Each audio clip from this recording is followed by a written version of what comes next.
Bienvenue dans cette nouvelle vidéo de Lexical Info. Grosse polémique autour de la contribution financière de Ouattara.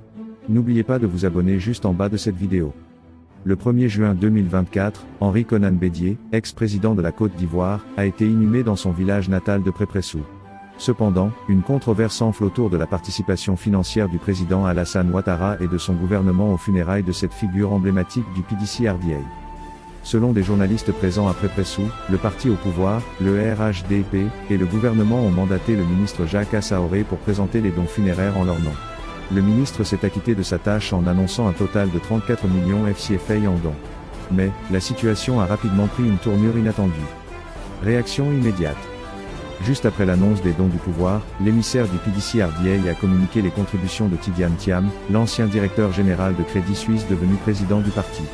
Le montant de ces dons s'élevait à 50 millions FCFA, provoquant des applaudissements enthousiastes de la part des militants du PDC présents sur place.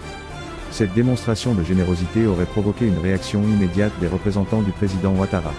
L'ancien président du Sénat, Jano Ahoussou-Kouadio aurait repris le micro pour préciser que les travaux de réfection des routes de Daoupro, réalisés sous la présidence de Ouattara, constituaient un don significatif à la famille Bédié. Il aurait ensuite déclaré que les dons du président et de ses alliés politiques s'élevaient à 71 millions FCFA. D'autres dons, incluant 27 millions FCFA de la part de Big Togo, 20 millions FCFA de Kandia Camara, et des contributions supplémentaires d'Adjoumani et d'autres membres influents du gouvernement, ont porté le total à 100 millions FCFA, voire plus. Cette surenchère a rapidement suscité de nombreux commentaires et critiques, obligeant Eric Nkumo-Mobio, le président de la commission des finances des funérailles de Bédié, à clarifier la situation. Conclusion. Nkumo-Mobio a également souligné qu'aucune instruction officielle de la part du président Ouattara n'avait été donnée pour verser des fonds au PDC-RDA pour les funérailles. Si une telle instruction avait été donnée par le président Ouattara, et exécutée, alors nous sommes preneurs des supports qui nous permettront de rentrer effectivement en possession de ces sommes, a-t-il ajouté.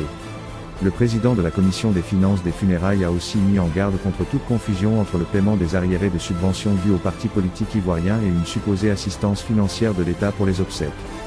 J'espère enfin que M. Awa Jano ne confond pas le versement d'une partie des importants arriérés de subventions dus aux partis politiques ivoiriens à une assistance de l'État au PDC-RDA pour l'organisation des funérailles du président Bédié.